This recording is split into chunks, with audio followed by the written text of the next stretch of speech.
Gary Ridgway, le tueur de la Green River. Gary Leon Ridgway, tristement connu sous le nom de tueur de la Green River, est le deuxième tueur en série le plus prolifique de l'histoire américaine, condamné pour au moins 49 meurtres. Son règne de terreur s'est déroulé dans l'État de Washington pendant les années 1980 et 1990, ciblant principalement des adolescentes et des femmes, nombre d'entre elles étant des travailleuses du sexe ou des fugueuses. Ridgway a gagné son surnom glaçant après la découverte initiale de 5 corps de victimes près de la Green River.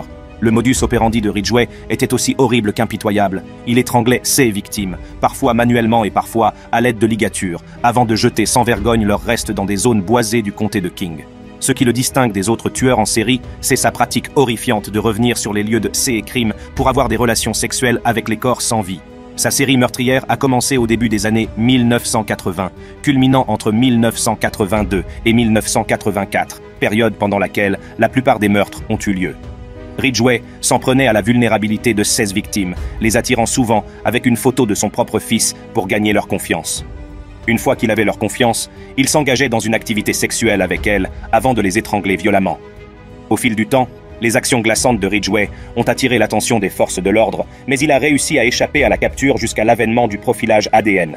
Cette percée a conduit à son arrestation le 30 novembre 2001, alors qu'il quittait son travail à l'usine de camions Kenworth à Renton, Washington. Dans le cadre d'un accord plaideur-coupable qui lui a épargné la peine de mort, Ridgway a accepté de fournir les emplacements des victimes disparues et a été condamné à la réclusion à perpétuité sans possibilité de libération conditionnelle. Bien qu'initialement suspecté de 49 meurtres attribués aux tueurs de la Green River, les aveux de Ridgway ont élargi le décompte horrifiant.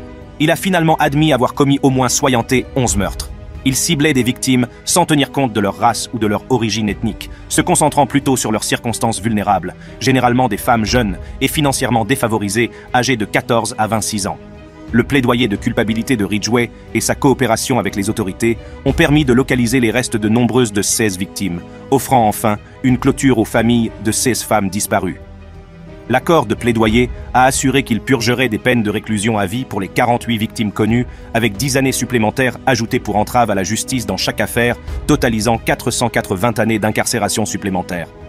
En prison, Ridgway a affirmé avoir eu une carrière à tuer de jeunes femmes, reconnaissant la satisfaction perverse qu'il en retirait.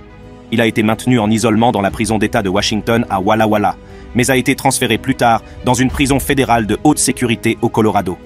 Le tollé public a conduit à son retour dans l'État de Washington pour faciliter l'accès aux enquêtes en cours sur les meurtres. Malgré ces crimes horribles, Ridgway n'a pas été inculpé pour certains des meurtres attribués aux tueurs de la Green River. Les affaires impliquant des victimes ne correspondant pas au profil établi, celles qu'il n'a pas avouées ou celles pour lesquelles des preuves corroborantes manquaient restent non résolues.